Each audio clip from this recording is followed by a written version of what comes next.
네, 여러분 안녕하십니까? 심상준입니다. 오늘은 4월 22일 토요일입니다. 주말입니다. 여러분 주말 행복한 주말 휴일 보내고 계시죠? 오늘 뉴스를 봤더니요, 이런 뉴스가 있었습니다. 불과 한 달 전에 비관 전망 쏟아내던 월가가 미국 경제 살아난다 이렇게 하고 있다고 합니다. 미국의 1분기 경제 성장률 전망치가 2% 중반으로 올렸다고 합니다. 미국의 경제 회복세가 예상보다 빨랐다고 하고요. 무역 전쟁의 총성 4달께 멈추고 연준도 금리 동결의 시그널을 보냈다. 이런 뉴스가 있습니다. 또 소매, 판매, 고용지표 호전이 아주 뚜렷하고요. 무역 수지 적자도 2개월째 감소하고 있다. 또 대중 상품 수지 적자도 크게 줄었다. 이런 내용들이 있습니다. 그래서 반등하는 G2 이런 서브 제목이 있습니다. 확실하게 미국의 경제는 조금 더 지금 확실히 반등하는 추세인 것만은 확실한 것 같습니다. 제가 어제 말씀드렸었는데요. 우리나라는 계속 지금 하락하고 있습니다. 어디에서 비롯된 하락인가를 우리가 잘 살펴보고 그것의 좀 하락의 끝을 좀 찾아야 되겠는데 아직까지 그 해결책을 찾지 못한 것 같습니다. 아니 해결책은 있는데 그것을 시행하고 못하고 있는지도 모르겠죠. 아무튼 우리나라 경제가 미국처럼 이렇게 반등을 찍고 하루빨리 좀 상승의 곡선으로 올라갔으면 하는 바람입니다. 자, 그러면 오늘 토요일인데요. 오늘도 제가 추천해드릴 물건 소개해드리도록 하겠습니다. 네, 오늘 소개해드리는 물건을 자세히 살펴보도록 하겠습니다. 먼저 사건 번호입니다. 2018 타경의 7462호가 되겠습니다. 이 물건은 충청남도 당진시 읍내동에 있는 근생주택 건물입니다.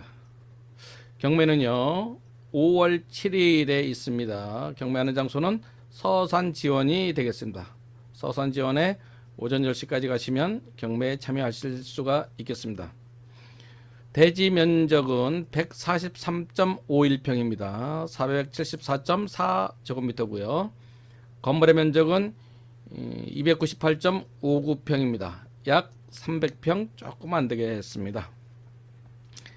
감정 가격은 21억 4,800, 68,460원이 되겠습니다.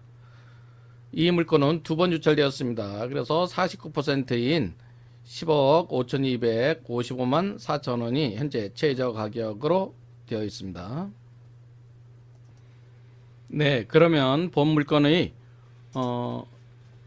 권리관계를 살펴보도록 하겠습니다. 말소기준 권리는요 2015년 4월 30일 농협의 근저당이 되겠습니다. 6억 5천만 원이고요. 같은 날 또 근저당이 또 설정되어 있네요. 그 다음에 임차권 등기 등등등등 또 가압류 임차권 등기 등등등이 있습니다. 그러면 가장 중요한 세입자의 인수 여부를 살펴보도록 하겠습니다. 첫 번째 303호 전부를 점유하고 있으신 분은요 말소기준 권리보다 앞서 있습니다. 그죠? 말소기준 권리는 2015년 4월 30일인데 이분은 2015년 3월 6일에 대항력이 발생을 했습니다. 따라서 인수입니다. 이분은 확정일자까지 다 받았는데 문제는 현재 여기 이 표상에는 배당 요구를 신청하지 않은 것으로 나와 있습니다. 근데 배당 요구를 신청한 것 자체는 접수 내역을 보면 알 수 있으나 거기서는 김영영 이렇게만 표시되어 있기 때문에 확실히 확인이 되지 않습니다. 여러분들께서 직접 법원에 가셔서 확인해 보셔야 할 사안이라고 보여집니다. 만약에 303호에 계신 분이 배당 요구 신청을 하지 않았다면 4,500만 원은 모두 낙찰자가 인수해야 되는 금액입니다.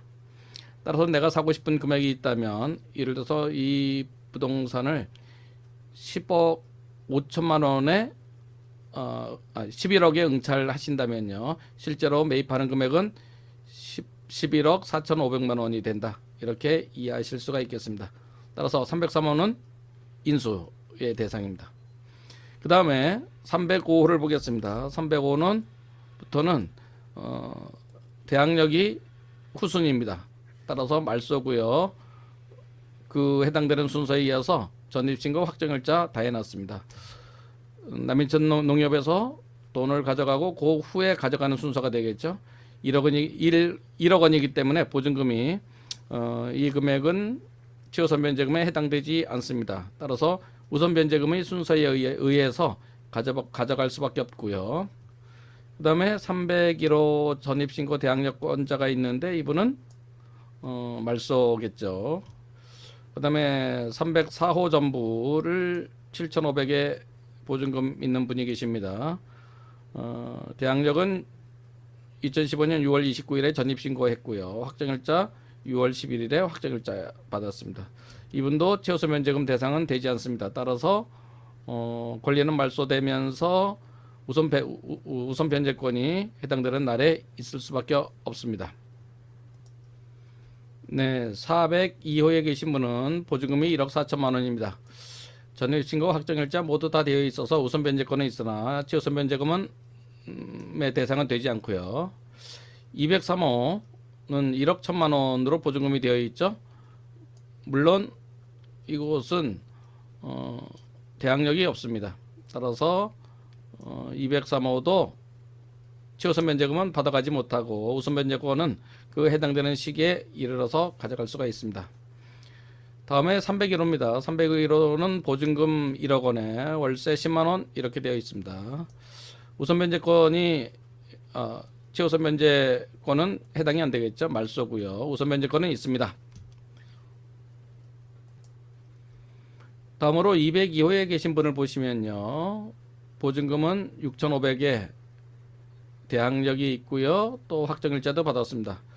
이분도 최우선 변제권은 없고 우선 변제권은 있습니다. 이 물건의 경우에는 최우선 변제금은 5천만 원 이하의 보증금 있으신 분만 해당이 되고요. 5천만 원 이하이신 분은 1,500만 원이 죄송합니다. 4,500입니다. 4,500만 원 이하인 분이 1,500만 원의 최우선 변제금을 받아가실 수가 있겠습니다. 자, 401호 계신 분은요. 보증금이 1억 6천만 원입니다. 보증금이 너무 많아서 최우선 변제금 대상이 되지 않고 우선 변제권은 있습니다. 그 다음에 101호입니다. 101호는 상가겠죠. 보증금 500만 원에 월세 30만 원 이렇게 되어 있습니다. 이 경우에는 최우선 변제금 대상이 되지 않습니다.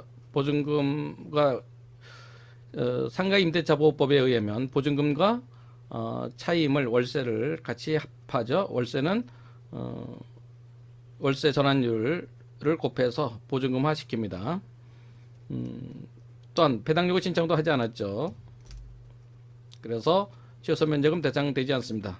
우선 변제권도 없습니다. 다음으로 2층 중에서 118.73제곱미터를 사용하시는 분이 계신데요. 이분은 보증금 2천만 원에 월세 100만 원이죠. 만약에 이분이 이분은 대항력이 있고요. 또 확정일자도 받고 배당요구 신청도 했습니다. 만약에 이분이 상가 임대차가 아니라 주택 임대차라면 보증금의 금액 4,500만 원 이하가 되겠고요. 월세이기 때문에 최우선 변제금 1,500만 원은 배당해서 받아가게 되겠습니다. 이 물건은 세입자들이 꽤 있죠. 그래서 이 관계를 한 번 더 살펴보도록 하겠습니다. 네, 이 물건의 권리 관계는 약간 좀 심각합니다. 심각하다는 의미를 말씀을 드리는 것은 세입자의 입장에서 봤을 때 그렇다는 의미입니다. 제가 여기 있는 세입자와 채권액을 모두 합해 보면은 모두 24억 2천만 원이 되겠습니다. 그런데 현재 보시다시피 감정가격도 현재 21억 4,800만 원 정도 되지 않습니까? 물론 채권액을 현재 선순위권자가 경매 신청할 때 청구한 청구 금액 약 7억 9천만 원으로 계산했을 때 24억 6,500만 원입니다. 그런데 전체 채권액은 그런데 감정 가격은 21억 5천만 원도 채야 되지 않습니다. 현재 절반이 안 되는 최저 가격으로 지금 하락되어 있습니다. 만약에 이렇게 낙찰이 된다면 최저 가격 수준에서 낙찰된다면 세입자들의 피해는 굉장합니다. 아주 많습니다. 지금 현재 봤을 때 완전하게 받아가는 세입자는 단 한 명, 몇 명 안 됩니다. 물론 세입자가 얼마를 받아가야 하느냐는 얼마에 낙찰되느냐에 따라서 그 경우의 수가 다 틀려집니다. 그런 면에서 봤을 때 아주 많은 분들의 세입자분들은 배당에서 전혀 받을 수 없는 형편에 이르게 되고요. 금융기관은 모두 다 받게 되겠습니다. 이런 상태가 이제 있어지는 거죠. 그래서 입주를 할 때는요, 특히나 전세, 월세도 마찬가지입니다. 보증금이 많이 들어가는 경우에는 권리 분석을 꼼꼼히 해보고 해당되는 부동산의 가치가 얼마 정도 되느냐 이런 것들을 다 살펴서 임대차를 해야만 한다고 생각합니다. 부동산에 관한 권리는요, 크게 두 가지가 있습니다. 등기상에 있는 권리와 부동산 상위 권리가 있습니다. 등기상위 권리는 등기부 등본에 기재된 권리를 말합니다. 그리고 부동산 상위 권리는 등기부 등본에 권리가 표시되어 있지 않으나 사실상 권리를 갖는 어떤 채권을 행사할 수 있는 권리를 말합니다. 즉 우선 변제권을 가질 수 있는 것이죠. 특별법인 주택임대차보호법에 의해서 말입니다. 그런 권리들을 아주 꼼꼼히 살펴보셔야 합니다. 그리고 또 여기에서 보면은 임차권 등기를 많이 하셨습니다. 나중에 보니까 임차권 등기라도 하면은 내가 전세 보증금을 좀 많이 받을 수 있지 않을까 뭐 이런 생각에서 하셨을 수 있다고 생각을 합니다. 그러나 임차권 등기에 관해서는 좀 더 정확하게 여러분들이 아셔야 한다고 생각을 합니다. 임차권 등기는 우선 변제권을 주는 것은 결코 아닙니다. 임차권 등기는 대항력을 유지시켜주는 수단에 불과할 뿐입니다. 따라서 임차권 등기가 반드시 필요하다고 생각될 때는 그때 임차권 등기를 하면 되는 것이지 무조건 막 해놓는다 해서 그것이 반드시 효력을 가져오지는 않는다는 것입니다. 앞으로 우리 심상준 경매TV를 보시는 분들은 권리관계 아주 꼼꼼히 따지셔서 눈에 보이지 않는 등기부 등본에 기재되어 있지 않은 권리도 보실 수 있는 그런 우리 독자님들이 되셨으면 합니다. 네, 위치를 살펴보도록 하겠습니다. 보시면요, 이곳이 포승공단이 되겠고요.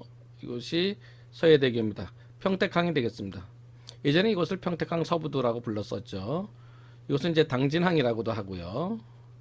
보시면 이곳이 현대제철이 되겠습니다. 아주 뭐 당진의 핵심이라고 할 수 있겠죠. 성문 방조제가 있고요. 여기는 다 뭐 동부제철 기타 등등의 공장들이 있습니다. 당진의 구시가지라고 해야 하나요? 시가지는 네, 이곳에 형성되어 있습니다. 시가지를 자세히 살펴보도록 하겠습니다.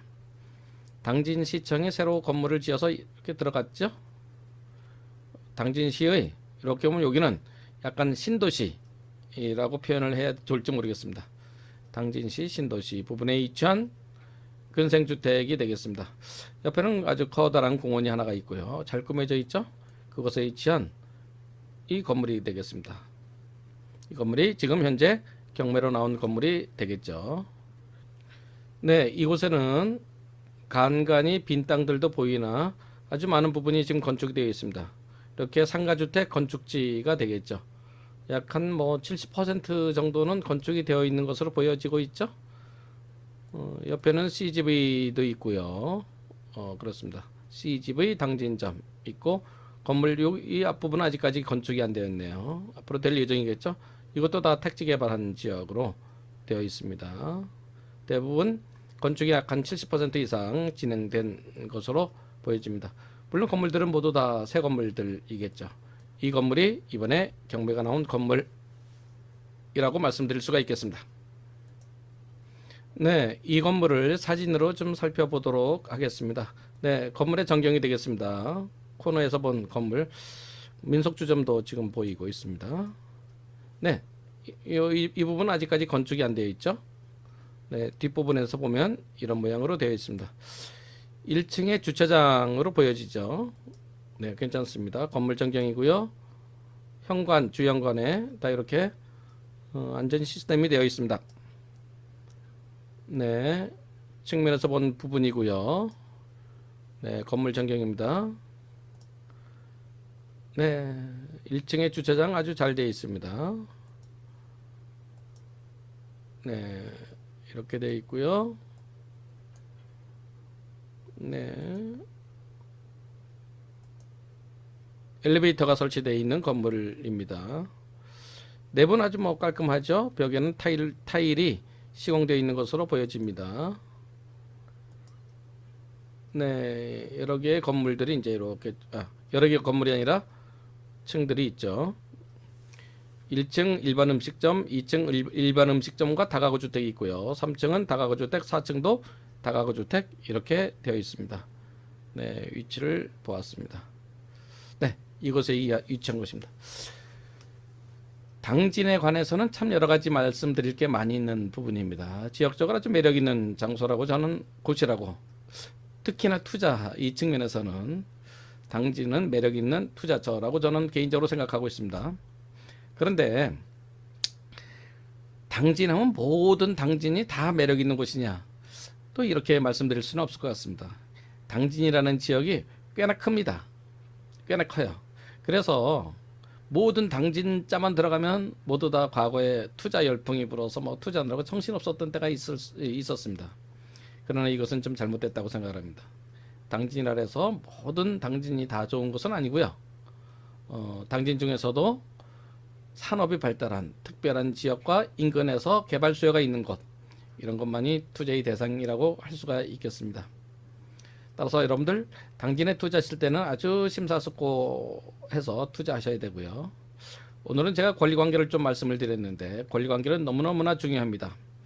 혹시 권리관계에 관해서 공부를 아직까지 못하신 분이 계시다면 반드시 하셔야만 합니다. 반드시 하셔야 됩니다. 안 하시면 그 손해는 실로 상상도 할 수 없습니다.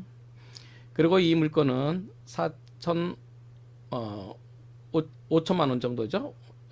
아닙니다. 4,500만 원은 인수가 있을 수 있다는 것 명심하시고 응찰하셔야 하리라고 생각을 합니다. 주말 휴일입니다. 여러분들 주말 휴일 아주 행복하게 보내시고요. 오늘 잘 보셨으면 구독, 알림, 좋아요 꼭 눌러주시면 너무너무 감사하겠습니다. 자, 그러면 월요일에 또 뵙도록 하겠습니다. 감사합니다.